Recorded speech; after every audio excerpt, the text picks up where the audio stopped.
விஷ்ணு சஹஸ்ரநாமம் என்பது மகாபாரதத்தின் ஒரு பகுதியாகும்.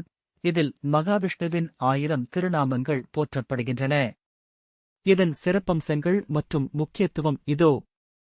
பின்னணி: பாரதப் போரின் முடிவில் அம்பு படுக்கையில் இருந்த பீஷ்மர் தர்மரின் சந்தேகங்களுக்கு பதிலளிக்கும் விதமாக இதனை உபதேசித்தார். கிருஷ்ணரின் முன்னிலையிலேயே இது சொல்லப்பட்டது என்பது இதன் தனிச்சிறப்பு. எளிமையான வழிபாடு: கலியுகத்தில் முக்தி அடையவும் மன அமைதி பெறவும் இறைவனின் நாமங்களை உச்சரிப்பதே மிக எளிய வழி என்று பீஷ்மர் குறிப்பிடுகிறார். மன நிம்மதி மற்றும் ஆரோக்கியம்: இதனை தினமும் பாராயணம் செய்வதால் மன அழுத்தம், பயம் மற்றும் கவலைகள் நீங்குவதாக நம்பப்படுகிறது.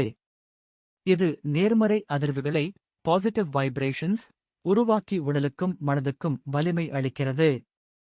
பாவங்கள் நீங்குதல்: தெரிந்தும் தெரியாமலும் செய்த பாவங்களின் விளைவுகளில் இருந்து ஒருவரை விடுவித்து தூய்மையான மனநிலையை தரும் சக்தி இதற்கு உண்டு.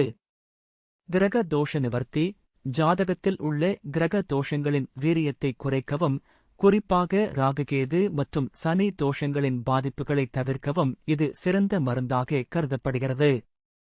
ஆதிசங்கரரின் உரை: பல புனித நூல்கள் இருந்தாலும் ஆதிசங்கரர் விஷ்ணு சஹஸ்ரநாமத்திற்குத்தான் முதலில் விரிவான உரை எழுதினார். இது இதன் பெருமையை உணர்த்துகிறது.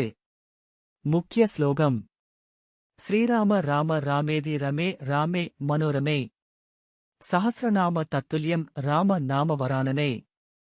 முழு சஹஸ்ரநாமத்தையும் சொல்ல நேரமில்லாதவர்கள் இந்த ஒரு ஸ்லோகத்தைச் சொன்னால் 1000 நாமங்களைச் சொன்னதற்கு சமமான பலன் கிடைக்கும் என்று பார்வதி தேவிக்கு ஈசன் உபதேசித்தார்.